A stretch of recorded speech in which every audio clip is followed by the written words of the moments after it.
నమస్కారం BTV news కి స్వాగతం. ఈనాటి ముఖ్యాంశాలు. ప్రైవేట్ ఆసుపత్రులకు ధీటుగా ప్రభుత్వ ఆసుపత్రులు ఉండాలన్న సీఎం చంద్రబాబు.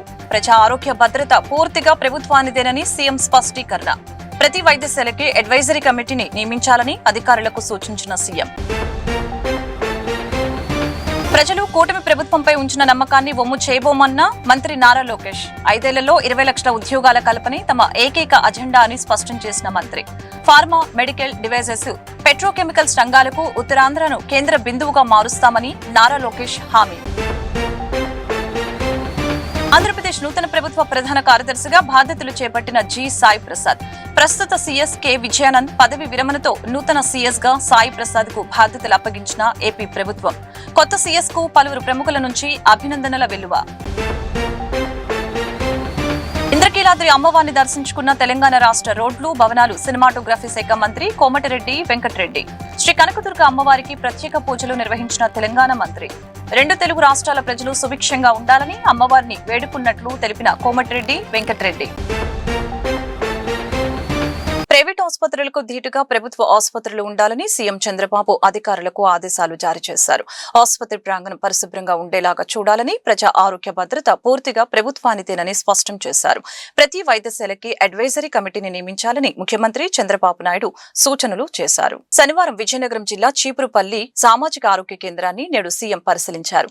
అనంతరం హెచ్పీవీ వ్యాక్సినేషన్ కార్యక్రమాన్ని మంత్రి సత్యకుమార్ తో కలిసి ప్రారంభించారు. సిహెచ్సి చాలా శుభ్రంగా ఉంచారని సిబ్బందిని అభినందించారు. ప్రతి బాలికకు హెచ్పీవీ వ్యాక్సిన్ వేయించాల్సిన బాధ్యత తల్లిదండ్రులపై ఉందని చంద్రబాబు తెలియజేశారు. ఈ సందర్భంగా చంద్రబాబు మాట్లాడుతూ గర్భాశయ క్యాన్సర్ రాకుండా బాలికలు ఈ వ్యాక్సిన్ వేసుకోవాలని సూచించారు.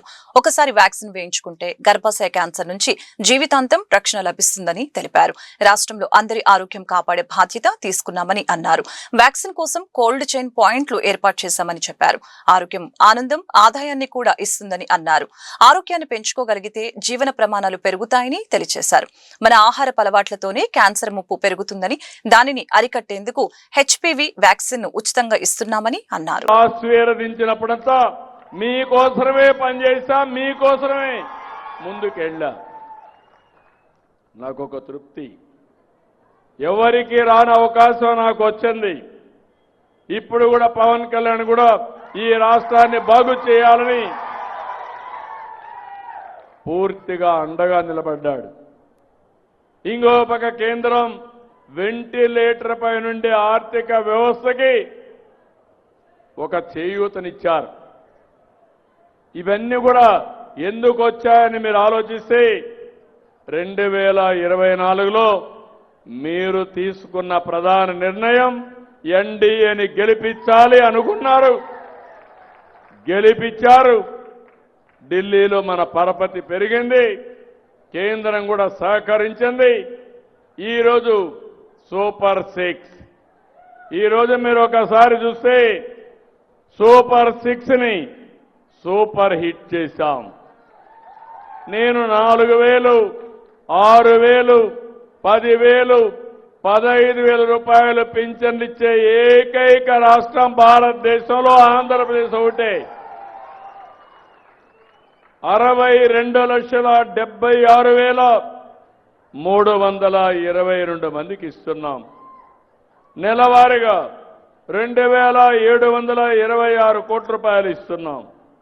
మీ విజయనగరంలో 2,72,000 మందికి, చీపరపల్లిలో 8,431 మందికి, రావి వలస గ్రామంలో 386 మందికి 4,000, 6,000, 10,000, 15,000 ఇస్తే మీరు మరిచిపోతే ఏమనాలి అని అడుగుతున్నా. మరిచిపోతారా అని అడుగుతున్నా మిమ్మల్ని. ఇన్ని కష్టాలుంటే 33,000 కోట్ల రూపాయలు దీనికి ఖర్చు పెడుతున్నాం. ఒకప్పుడు ఒక నెలలో పింఛన్ తీసుకోకపోతే మళ్ళా ఇచ్చేవాళ్ళు కాదు. ఇప్పుడు పింఛన్ తీసుకోకపోయినా 2వ నెల, 3వ నెల తీసుకునే వెసులుబాటు మీకు ఇచ్చిన ప్రభుత్వం ఇది. దాంట్లో కూడా 2 నెలలు తీసుకోకపోతే ఈ నెల 1,56,128 కోట్ల రూపాయలు పే చేస్తున్నాం. 3 నెలల్లో తీసుకొని వాళ్ళకి 13,970 మంది, 17,21,00,000. ప్రజలు కూటమి ప్రభుత్వంపై ఉంచిన నమ్మకాన్ని పొమ్ము చేయబోమని 5 ఏళ్లలో 20 లక్షల ఉద్యోగాల కల్పనే తమ ఏకైక అజెండా అని మంత్రి నారా లోకేష్ పునరుద్ఘాటించారు. దేశానికి వస్తున్న పెట్టుబడి ప్రతిపాదనలో 25.3% ఏపీకే రావడం గర్వకారణమని అన్నారు. Pharma, medical devices, petro chemicals రంగాలకు ఉత్తరాంధ్రను కేంద్ర బిందువుగా మారుస్తామని నారా లోకేష్ భరోసా ఇచ్చారు. ఆంధ్రప్రదేశ్ పారిశ్రామిక రంగంలో ముఖ్యంగా ఉత్తరాంధ్ర అభివృద్ధి ప్రస్థానంలో మరొక కీలక అడుగు పడింది. అనకాపల్లి జిల్లా రాంబిల్లి మండలం సీతపాలెం ఇండస్ట్రియల్ పార్కులో ప్రముఖ ఫార్మా దిగ్గజం బ్లూజెట్ హెల్త్ కేర్ లిమిటెడ్ గ్రీన్ఫీల్డ్ ఔషధ తయారీ యూనిట్ కు రాష్ట్ర విద్యా, ఐటీ శాఖల మంత్రి నారా లోకేష్ శంకుస్థాపన చేశారు. ఈ సందర్భంగా ఏర్పాటు చేసిన సభలో ఆయన మాట్లాడుతూ ఈ ప్రాజెక్టు ఉత్తరాంధ్ర పారిశ్రామిక వృద్ధిలో ఒక చారిత్రాత్మకమైన మైలురాయిగా నిలిచిపోతుందని పేర్కొన్నారు. కేవలం ప్రకటనలకే పరిమితం కాకుండా పరిశ్రమలు క్షేత్రస్థాయిలో ఏర్పాటయ్యేలాగా తమ ప్రభుత్వం శ్రద్ధ వహిస్తుందని స్పష్టం చేశారు. బ్లూజెట్ యాజమాన్యానికి శుభాకాంక్షలు తెలియజేసిన లోకేష్ ప్రభుత్వం ఎల్లప్పుడూ కూడా వాట్సాప్ మెసేజ్ దూరంలోనే అందుబాటులో ఉంటూ సహకరిస్తుందని హామీ ఇచ్చారు. From Mangalgiri wants to meet you. So I represent a constituency called Mangalgiri. It's a constituency that my party hasn't won since 1985. So I take any request from Mangalgiri quite seriously. So I might take time to meet my minister or my MP or my MLA, but a citizen of Mangalgiri has a green carpet. So naturally I met, Venu. And then he came and he introduced himself, he introduced the company. Then he told me that they're looking at a project. They want to expand. And why not Andhra Pradesh? Why can't we bring them here? So what started off, conversation over a cup of coffee, really caught our imagination. And when all of us have a collective goal to achieve, I think magic can happen. And that magic is what I call Bluejet coming to here in Visakhapatnam. As the leadership of Bluejet has shared, we are a transparent government. We deliver on our promise of speed of doing business. That is why here we were able to deliver 102-acre to Bluejet. And I was talking to Shivan and I was telling him, this is no longer your largest project.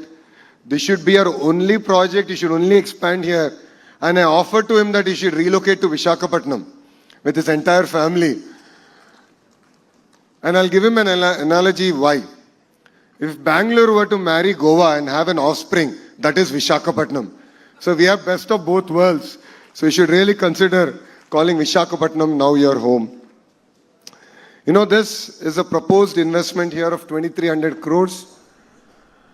And it's not about the amount of money that's getting invested here. For me, it's the amount of jobs we are creating here. This investment in its lifetime will end up creating both direct and indirect close to 2,000 jobs. And it's going to be a critical part, a catalyst in creating a pharma ecosystem here in our state of Andhra Pradesh. And that's what really excites me. As a state, I was sharing with Shivan that, we believe in the importance of creating clusters. As a state, we are creating close to now 22 clusters. Andhra Pradesh రాష్ట్ర నూతన ప్రభుత్వ ప్రధాన కార్యదర్శిగా G Sai Prasad బాధ్యతలు చేపట్టారు. ప్రస్తుతం CS K Vijayanand పదవి విరమణ చేయడంతో ఆయన నుంచి సాయి ప్రసాద్ బాధ్యతలు స్వీకరించారు. ఈ సందర్భంగా సెక్రటరియట్లోని పలువురు ఉన్నతాధికారులు, సిబ్బంది కొత్త సీఎస్ కు శుభాకాంక్షలు తెలిపారు. 1991 ఐఏఎస్ బ్యాచ్ అధికారి సాయి ప్రసాద్ ఉమ్మడి ఏపీలోనే కాకుండా విభజన రాష్ట్రంలోనూ కీలక పదవులు నిర్వహించారు.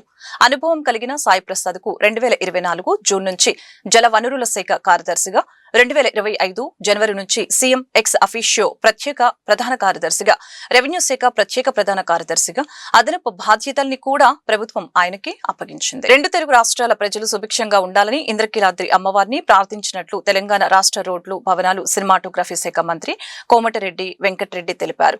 విజయవాడ ఇంద్రకీలాద్రి కొలువై ఉన్న కనకదుర్గ అమ్మవారిని ఆయన శనివారం దర్శించుకున్నారు. ఆలయానికి విచ్చేసిన ఆయనకు ఆలయ అర్చకులు, పాలక మండలి సభ్యులు స్వాగతం పలికారు. అనంతరం అమ్మవారిని దర్శించుకుని ప్రత్యేక పూజలు నిర్వహించారు. ఆలయ అర్చకులు ఆయనకు వేద ఆశీర్వచనం చేసి అమ్మవారి తీర్థ ప్రసాదాలు అందజేశారు. ఈ సందర్భంగా అధికారులు, పాలక మండలి సభ్యులు అమ్మవారి జ్ఞాపిక సాల్వాతో మంత్రిని సత్కరించారు. ఆయన వెంట ఆదిపట్ల మున్సిపల్ మాజీ చైర్మన్ నిరంజన్ రెడ్డి, పలువురు స్థానిక నేతలు ఉన్నారు.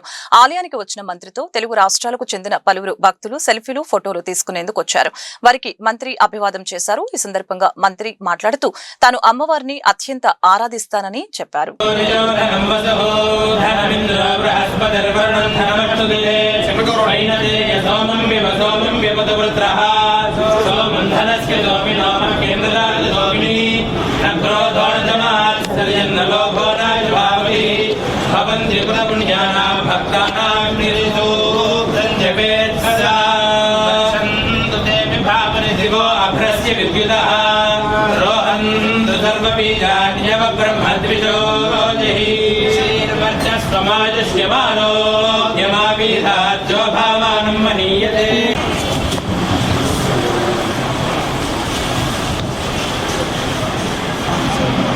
చిన్నతనం నుంచే విద్యార్థుల్లో ప్రశ్నించే తత్వాన్ని పెంపొందించాలని, అప్పుడే అబ్దుల్ కలాం వంటి గొప్ప శాస్త్రవేత్తలు తయారవుతారని traffic circle inspector Kishore Babu తెలిపారు.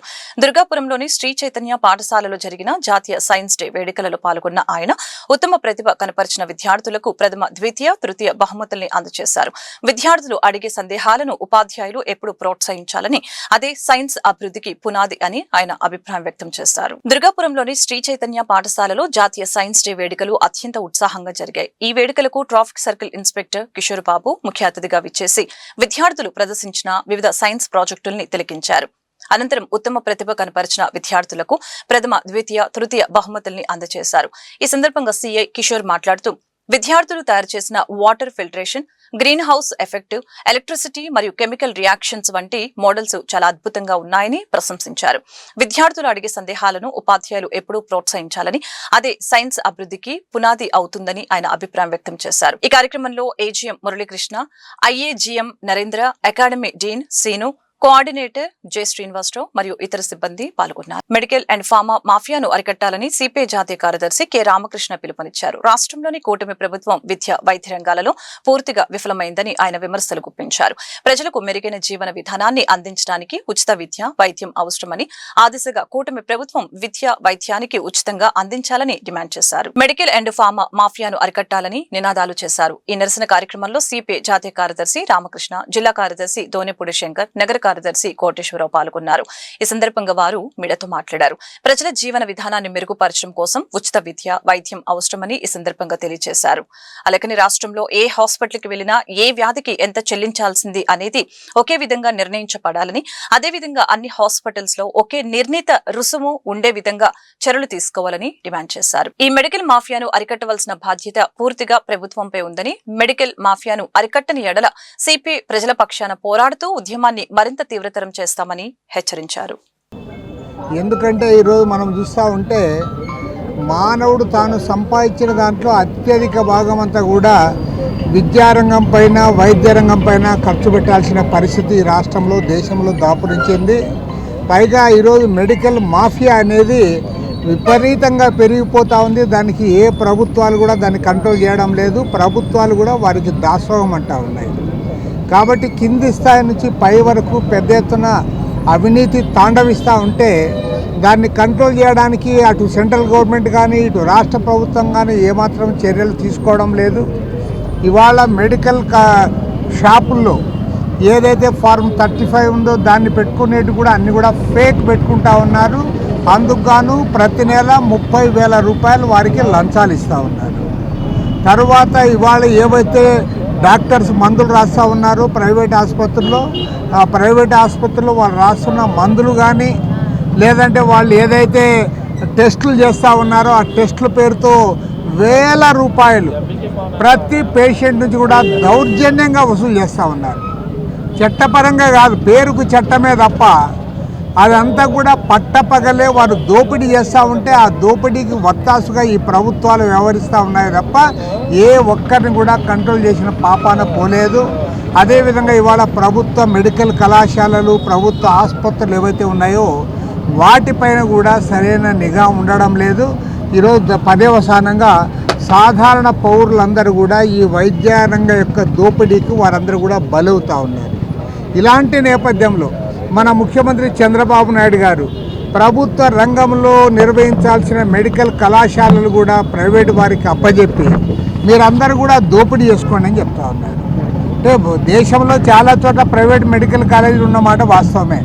కానీ మన ఆంధ్ర రాష్ట్రంలో ప్రత్యేకత ఏమంటే మన రాష్ట్ర ప్రభుత్వమే వాళ్ళ కోసం లైసెన్సులు తెచ్చిపెడతా ఉంది, ల్యాండ్స్ ఇస్తూ ఉంది, భూములు ఇవ్వడమే కాకోకుండా అన్ని రకాల గతం మెడికల్ మాఫియా పేటరేగిపోతుంది.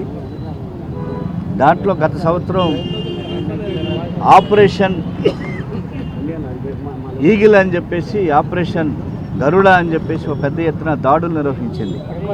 ఆ సందర్భంగా దానికి సంబంధించినటువంటి వివరాలు కానీ వైట్ పేపర్ రిలీజ్ చేయలేదు ఈ ప్రభుత్వం. అలాగే అవనిగడ్డలో ఒక షాపును సీజ్ చేశారు. ఇంత జరుగుతున్నా కూడా రాష్ట్రంలో 44,000 షాపులు ఉంటే నిన్నగాక మొన్న 3 days బ్యాక్ విజయవాడ నగరం సత్యనారాయణపురంలో ఒక మెడికల్ షాప్ పైన రైడ్ చేశారు. ఎక్స్పైర్డ్ మెడిసిన్స్ నమ్ముతున్నటువంటి షాప్ని దాని మీద ఏం చర్యలు తీసుకున్నారనేటువంటిది బాహ్య ప్రపంచానికి తెలియదు. మీడియా మిత్రులకి ఏమన్నా తెలిసేమో మాకైతే తెలియదు. కాబట్టి ఇలా మాఫియా పెద్ద ఎత్తున పేటరైపోతున్నది. కల్తీ మాఫియా విద్యా వైద్యం అనేటటువంటిది ప్రాథమిక హక్కుగా గుర్తించారు. కానీ నేడున్నటువంటి కేంద్ర రాష్ట్ర ప్రభుత్వాలు వాటిని అమలు చేయటంలో ఘోరంగా వైఫల్యం చెందుతూ ఉన్నారు. ఇవాళ వైద్య రంగాన్ని ప్రైవేటు వ్యక్తులకి దారాదత్తం చేసి వైద్యాన్ని పేద ప్రజలకు దూరం చేయటం అనేటటువంటిది దుర్మార్గమైనటువంటి చర్య. ఈ సందర్భంగా సిపిఐగా విజ్ఞప్తి చేస్తూ ఉన్నాం, డిమాండ్ చేస్తూ ఉన్నాం మెడికల్ మాఫియాని అరికట్టాలని. అదే పద్ధతిలో మనం ఒకసారి చూసినట్లయితే ఆరోగ్యశ్రీ ద్వారా ఎవరైతే వైద్యం తీసుకుంటారో వివిధ జబ్బులకి సంబంధించి ఏ జబ్బుకి ఎంత, ఏ ట్రీట్మెంట్కి ఎంత అనేటటువంటిది ప్రభుత్వం నిర్ధారణ చేసింది. ప్రభుత్వం నిర్ధారణ చేసిన దానికి అనుగుణంగా ఆరోగ్యశ్రీలో వైద్యం తీసుకున్నటువంటి వారికి ప్రభుత్వమే సంబంధిత హాస్పిటల్కి నిధులు ఇచ్చేటటువంటి ఆ బిల్స్ కట్టేటటువంటి పరిస్థితి ఉన్నది. కాబట్టి మేము అడుగుతా ఉన్నాం, ఆరోగ్యశ్రీ దగ్గర నుంచి ప్రభుత్వం ఇచ్చేటటువంటి చెల్లించేటటువంటి ప్రభుత్వము ప్రైవేట్ హాస్పిటల్కి చెల్లించేటటువంటి దానికి మటుకి ధరల పట్టిక అనేటటువంటిది ఉన్నది.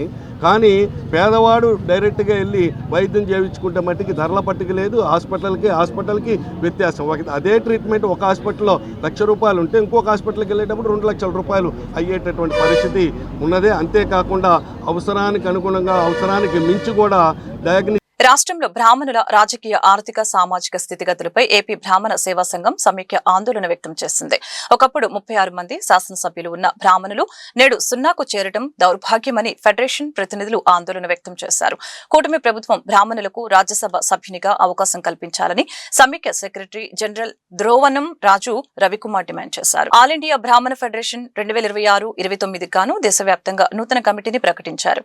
ఈ కమిటీ ప్రధాన సలహాదారునిగా పెద్దిబొట్ల లక్ష్మీనారాయణ, సెక్రటరీ జనరల్ తో పాటు ద్రోణం రాజు రవికుమార్ ఇంకా 14 రాష్ట్రాల నుంచి ప్రతినిధులు ఎన్నుకున్నారు.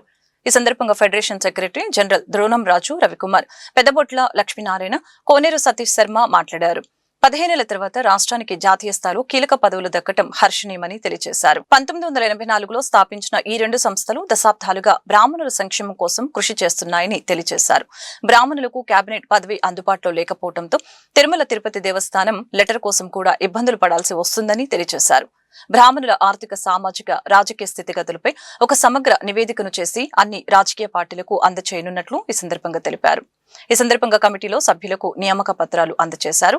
బ్రాహ్మణుల రక్షణ కోసం ఎస్సీ, ఎస్టీ అట్రాసిటీ తరహాలో ఒక ప్రత్యేక చట్టాన్ని తీసుకుని రావాలని డిమాండ్ చేశారు. ఫెడరేషన్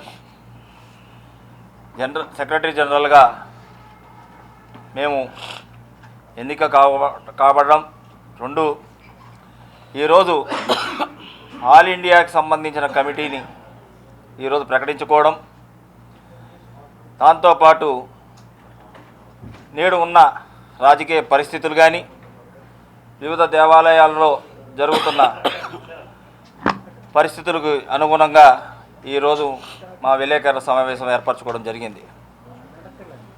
ఈరోజు ముందుగా మా కమిటీలో ఎన్నిక కాబడిన, నామినేటెడ్ చేయబడిన వాళ్ళ పేర్లు మేము చదువుతాం. వారందరికీ కూడా అభినందనలు తెలియజేస్తున్నాం. నిన్న పెద్దిపట్ల లక్ష్మీనారాయణ గారు గత 30 సంవత్సరాల నుంచి బ్రాహ్మణులకి అనేక సంవత్సరాలుగా సేవలు అందిస్తూ ఆయన ఆల్ ఇండియా ప్రెసిడెంట్ చేశారు, జనరల్ సెక్రటరీ చేశారు, రాష్ట్రానికి 2 సార్లు ప్రెసిడెంట్గాను చాలా అనేక బ్రహ్మగర్జన ఇలాంటి కార్యక్రమాల్లో ఆయన హయాంలోనే జరిగాయి. ఈరోజు నిజంగా మేమందరం కూడా 15 సంవత్సరాల తర్వాత ఆల్ ఇండియాలో ఆంధ్రప్రదేశ్ నుంచి ఒక స్థానం కలిగిందంటే అది నిజంగా మరి పెద్దిపట్ల లక్ష్మీనారాయణ గారి కారణం. అలాగే స్వర్గీయ మరి శ్రీ కోటా శంకర్ శర్మ గారు కూడా మూల కారణం. ఎందుకంటే ఆయన ఈ పదవిని అలంకరించారు. ఈ పదవిని ఆయన ఒక 6 సంవత్సరాలు చేయడం జరిగింది. ఆ తర్వాత 15 సంవత్సరాల తర్వాత ఈరోజు ఆంధ్రప్రదేశ్కి రావడం అనేది ఒక గర్వకారణంగా మేము భావిస్తున్నాం. కాబట్టి ఈరోజు మేము ఒకటే మాట చెప్తున్నాం, బ్రాహ్మణుల ఐక్యత తీసుకొస్తాం. బ్రాహ్మణుల స్థితిగతులపై మీడియా మిత్రులకి అందరికీ నమస్కారం. ఆంధ్రప్రదేశ్ బ్రాహ్మణ సేవా సంఘ సమాఖ్య 1984లో ఏర్పడింది. ఆల్ ఇండియా బ్రాహ్మణ్ ఫెడరేషన్ అఖిల భారత బ్రాహ్మణ సమాఖ్య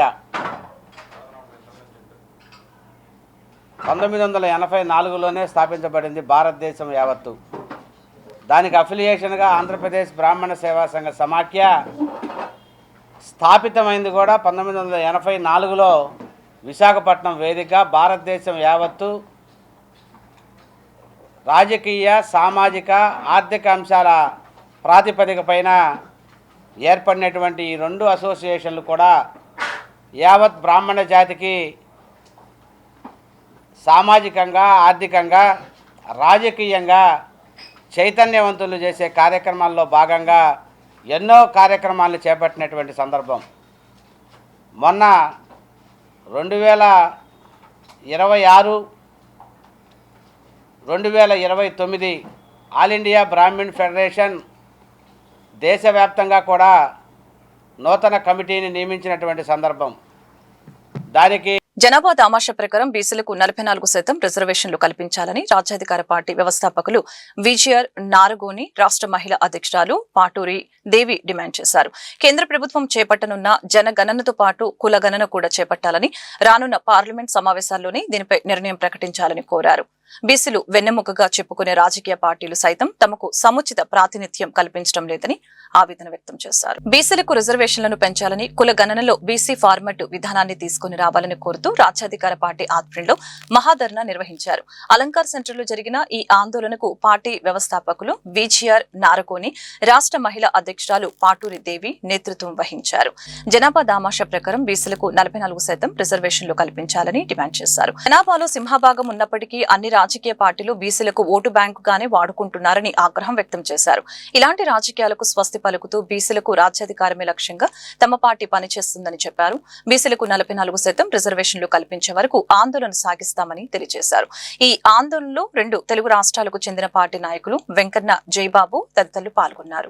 నమస్తే, నా పేరు దేవి పొట్లూరి. రాజ్యాధికార పార్టీ మహిళా అధ్యక్షులుగా national political justice front Andhra రాష్ట్ర వర్కింగ్ ప్రెసిడెంట్గా వర్క్ చేస్తున్నాను. ముఖ్యంగా ఈరోజు బీసీ కులగణనలో జనగణన జరపాలనేది ముఖ్య కాన్సెప్ట్, ప్రధానమైన డిమాండ్. ఫార్మాట్లో బీసీ కాన్సెప్ట్ తీసేశారు. ఖచ్చితంగా బీసీలకి రాజకీయ రిజర్వేషన్ మీద ఖచ్చితంగా మేము పోరాటం చేయడానికి ముందుకెళ్తా ఉన్నాము. ప్రధానంగా రిజర్వేషన్లలో మహిళా రిజర్వేషన్, సబ్ కోటాలో ఖచ్చితంగా రాజకీయ రిజర్వేషన్ కావాలి. రాజకీయంగా చూసుకున్నప్పుడు ప్రతి ఒక్క పౌరుడికి రాజ్యాంగబద్ధంగా చూసుకున్నప్పుడు సమాన హక్కులు ఉంటాయి, స్వేచ్ఛ ఉంటుంది, సమానత్వం ఉంటుంది, సామ్రాజ్యత్వం ఉంటుంది. కానీ ఇక్కడ ఏ విధంగా కూడా సామాజిక అంశం మీద చూసుకున్నప్పుడు సామాజిక న్యాయం లేదు, రాజకీయ న్యాయం లేదు, స్వేచ్ఛా న్యాయం కూడా లేదు, సమానత్వం లేదు. దాని గురించి ఖచ్చితంగా రాజ్యాధికార పార్టీ నుంచి మేము తెలిపేది ఏంటంటే రాబోయే రోజుల్లో బీసీలకు ఎంతైతే వాటా ఉందో అంత వాటా ప్రకారం రాజకీయ రిజర్వేషన్ రావాలి. ఎస్టీలకు ఎంత ఉందో, ఎస్సీలు ఎంత ఉందో, జనంలో ఎంత మందికి ఎంత వాటా కావాలో అంత వాటా గురించి మేము ముందడుగు వేస్తూ ఉన్నాం. ఇది ముందడుగు మాత్రమే. రాష్ట్ర వ్యాప్తంగా రాజ్యాధికార పార్టీ ప్రజల గురించి రాజకీయ రిజర్వేషన్. యూత్ కాంగ్రెస్ జాతీయ అధ్యక్షుడు ఉదయ్ భాను చిబ్ను వెంటనే విడుదల చేయాలని Congress state vice president Gurunatham demand చేశారు. యూత్ కాంగ్రెస్ జాతీయ అధ్యక్షుడు ఉదయ్ భాను చిబ్ తో పాటు యూత్ కాంగ్రెస్ నాయకుల అక్రమ అరెస్టులను నిరసిస్తూ నగరంలోని ఆంధ్రరత్న భవన్ ఎదుట యూత్ కాంగ్రెస్ ఆధ్వర్యంలో నిరసన కార్యక్రమాన్ని నిర్వహించారు. ఈ నిరసన కార్యక్రమంలో Congress state vice president Gurunatham, youth Congress NTR జిల్లా ప్రెసిడెంట్ జోసఫ్లు మాట్లాడారు. కాంగ్రెస్ జాతీయ అధ్యక్షుడు ఉదయ్ భాను చిప్ ఢిల్లీ పోలీసులు అరెస్టు చేయడం బాధాకరమని అన్నారు. ఢిల్లీలో జరిగిన ఏఏ సమ్మిట్ లో నిరసన తెలిపినందుకు అరెస్టు చేశారని ఆగ్రహం వ్యక్తం చేశారు. 7 మందిని అరెస్టు చేసి పలు సెక్షన్ల కింద కేసులు నమోదు చేయడం తగదని తెలిపారు. ఈ కార్యక్రమంలో సెంట్రల్ నియోజకవర్గ coordinator Meesala Rajeswararao, Vijayawada city vice president Ansari తదితరులు పాల్గొన్నారు. రోజుల క్రితం బీజేపీ ప్రభుత్వం ఢిల్లీలో ఆర్టిఫిషియల్ ఇంటెలిజెన్స్ ఇంపాక్ట్ మీద ఒక సమావేశం జరిపింది. దానిలో అనేక దేశాలు పాల్గొన్నాయి. అంతవరకు బాగానే ఉంది, అంతవరకు మాకేం అభ్యంతరం లేదు. కానీ ఇక్కడ ఏమిటంటే ఆర్టిఫిషియల్ ఇంటెలిజెన్స్ మూలంగా ఈ దేశంలో 145 కోట్ల మంది జనాభా ఉంటే అందులో చాలామంది అత్యధికులు చదువుకున్న వాళ్ళు ఉంటే వాళ్ళకి నిరుద్యోగాన్ని ఫాలో అవుతారనే ఉద్దేశంతో యువజన కాంగ్రెస్ అట్లాగే అమెరికాతో కుదిరిన ఒప్పందం మీద మరి దానికి వ్యతిరేకంగా కూడా ఒక నిరసన తెలియజేస్తే, రాజ్యాంగబద్ధంగా ఒక నిరసన తెలియజేస్తే వాళ్ళందరినీ అరెస్ట్ చేసి పోలీసు కస్టడీకి పంపించడమే కాకుండా కోర్టుకి రిమాండ్ చేసి ఆ తర్వాత కోర్టులో పిటిషన్ ఫైల్ చేసి వాళ్ళని కస్టడీలో తీసుకొని అందులో అఖిల భారత యువజన కాంగ్రెస్ పార్టీ అధ్యక్షుని కూడా అరెస్ట్ చేయడం జరిగింది. ఇది బీజేపీ ప్రభుత్వం చేసిన కుట్రగా కాంగ్రెస్ పార్టీ భావిస్తూ ఉంది. దీన్ని వెంటనే యువజన కాంగ్రెస్ నాయకులందరూ అరెస్ట్ చేసిన వాళ్ళందరినీ ఈ దేశ ప్రయోజనాల దృష్ట్యా మేము చేస్తున్న కాంగ్రెస్ పార్టీ చేస్తున్న అనేక దేశం కోసం చేస్తున్న అనేక కార్యక్రమాల్లో భాగంగానే మీరు మొదట్లో డిమానిటేషన్ వల్ల చాలా ఉపయోగం ఉంటుందన్నారు. దానివల్ల 9 పైసల లాభం రాలేదు దేశానికి. అట్లాగే మీరు చేస్తున్న బీజేపీ చేస్తున్న అనేక కార్యక్రమాల వల్ల దేశం నష్టపోతుందని కాంగ్రెస్ పార్టీ సంపూర్ణంగా నమ్ముతూ ఉంది. దాని మూలంగానే ఈ నిరసన రాజ్యాంగబద్ధమైన నిరసన యువజన కాంగ్రెస్ వాళ్ళు తెలియజేశారు. వాళ్ళని అక్రమంగా అరెస్ట్ చేశారు కాబట్టి వెంటనే రిలీజ్ చేయవలసిందిగా కాంగ్రెస్ పార్టీ. రోజుల క్రితం దేశవ్యాప్తంగా ప్రతిష్టాత్మకంగా నిర్వహిస్తున్న ఏఐ సమ్మిట్లో యువజన కాంగ్రెస్ శాంతియుతంగా నిరసన చేస్తున్న వ్యక్తులను అక్రమంగా అరెస్ట్ చేశారు. ఈ దేశంలో ప్రధాని మోడీ దేశాన్ని తీసుకెళ్లి ట్రంప్ గారికి బానిసయ్యి లొంగిపోయారనేసి పిఎం కాంప్రమైజ్డ్ అనేసి తెలియజేసే విధంగా శాంతియుతంగా నిరసన తెలియజేస్తుంటే వారిని అక్రమంగా తీసుకెళ్లి అరెస్ట్ చేసి బంధించడం చాలా దుర్మార్గం. అలాగే ఏ విధమైన ఇది లేకుండా ఈ ఇంటిమేషన్ ఇవ్వకుండా జాతీయ అధ్యక్షులని ఉదయ్ భాను చిబ్ గారిని అరెస్ట్ చేయడం కూడా చాలా దౌర్భాగ్యమైన విషయం అనేసి తెలియజేసుకున్నాను. మేము బీజేపీ గవర్నమెంట్ మోడీని కోరేది ఒకటే, మా జాతీయ అధ్యక్షుడిని మిగతా సభ్యులను వెంటనే రిలీజ్ చేయాలని యువజన కాంగ్రెస్ తరపు నుండి డిమాండ్ చేస్తున్నాం. లేదంటే శాంతియుతంగా జరుగుతున్న నిరసనలు ఇంకా ఘోరంగా జరుగుతాయనేసి తెలియజేస్తూ హెచ్చరిస్తూ సెలవు తీసుకున్నాం. సోషల్ మీడియా అనేది కేవలం ఒక వేదిక మాత్రమే కాదు, అది ఒక ఉమ్మడి పౌర బాధ్యత అని సుప్రీం కోర్టు న్యాయమూర్తి జస్టిస్ జితేంద్ర కుమార్ మహేశ్వరి వెల్లడించారు. రాజ్యాంగంలో ఇచ్చిన స్వేచ్ఛ వ్యవస్థను విచ్ఛిన్నం చేయకుండా బలోపేతం చేయడానికి ఉపయోగపడాలని స్పష్టం చేశారు. CR media academy of Andhra Pradesh ఆధ్వర్యంలో శనివారం ది వెన్యూ కన్వెన్షన్ హాల్లో సోషల్ మీడియా దుర్వినియోగం అనే అంశంపై సెమినార్ జరిగింది. సురేష్ కుమార్ అధ్యక్షత వహించిన ఈ కార్యక్రమంలో సుప్రీంకోర్టు న్యాయమూర్తి జస్టిస్ జితేంద్ర కుమార్ మహేశ్వరి ముఖ్య వక్తగా పాల్గొన్నారు. ఆయనతో పాటు మహిళా commission chairperson Rayapati Sailaja, IG of police RK Ravikrishna తదితరులు అతిథులుగా విచ్చేశారు. సోషల్ మీడియాలో చేసే ప్రతి పోస్టు, షేర్ చేసే ప్రతి సమాచారం సమాజంపై ప్రభావం చూపుతుందని తెలిపారు. ముఖ్యంగా యువత ఈ విషయంలో అప్రమత్తంగా ఉండాలని, సోషల్ మీడియాలో సమాచారం ఎంత వేగంగా వెళ్తుందో అంతే ప్రమాదకరంగా మారే అవకాశం ఉందని తెలియజేశారు. మనకు ఇచ్చిన స్వేచ్ఛ సమాజ హితాన్ని కోరేదిగా ఉండాలని అన్నారు.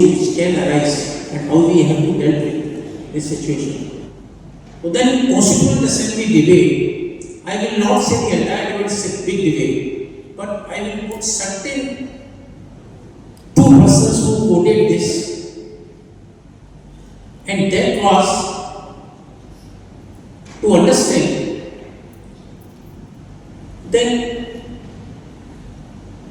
debated the question of free speech with extraordinary passion and wisdom. They understood the freedom of expression is not merely a legal right but it's an oxygen of democracy. Now, in between this oxygen, how you have to take polluted or non-polluted, the discussion was done. Can you, then you will remember COVID-19.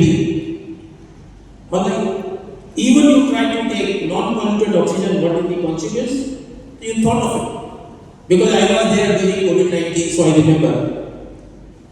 Alright. So you understand this what is.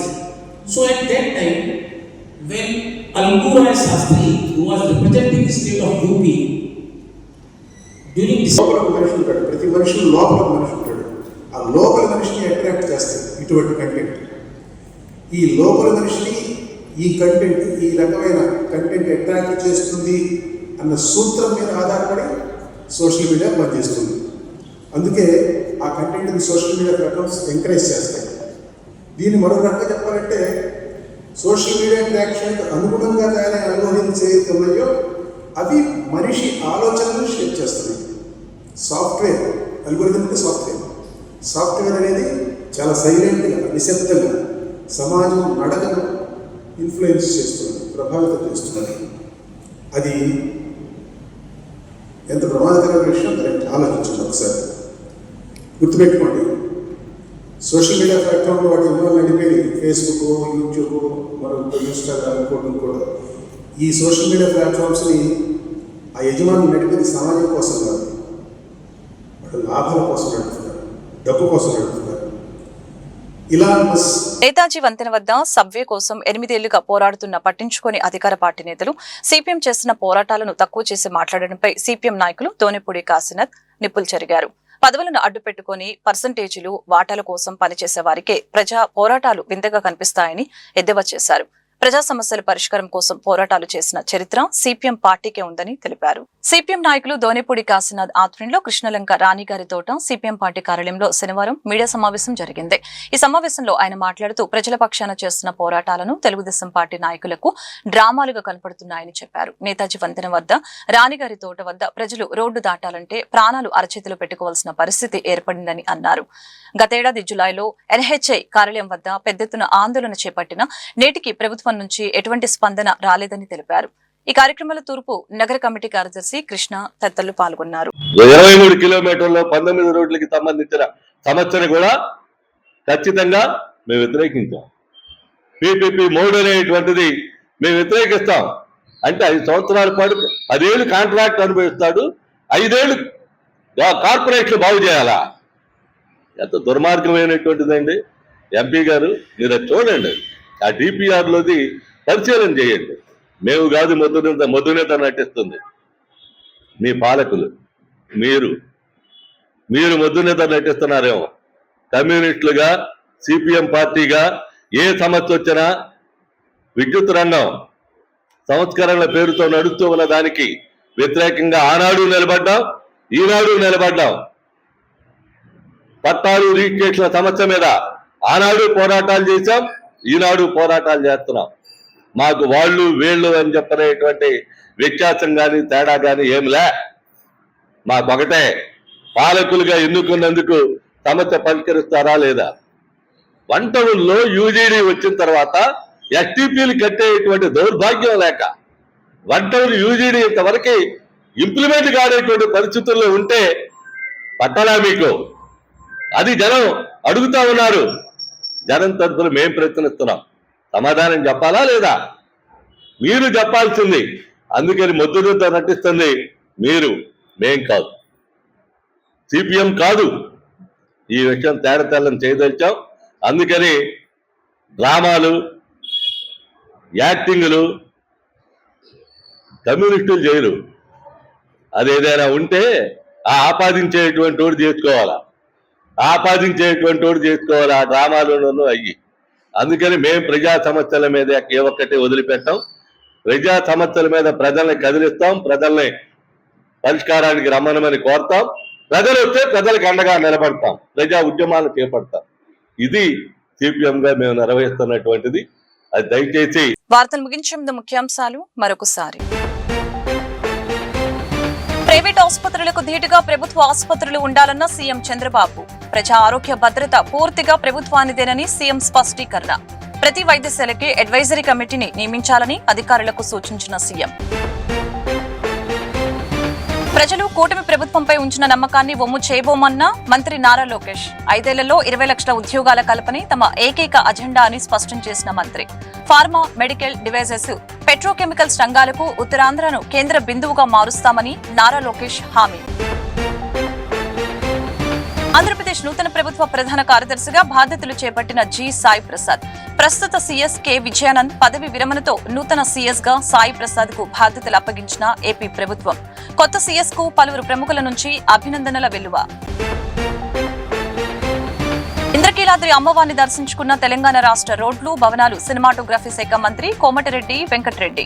Shri Kanakadurga అమ్మవారికి ప్రత్యేక పూజలు నిర్వహించిన తెలంగాణ మంత్రి. 2 తెలుగు రాష్ట్రాల ప్రజలు సుభిక్షంగా ఉండాలని అమ్మవారిని వేడుకున్నట్లు తెలిపిన కోమటిరెడ్డి వెంకటరెడ్డి.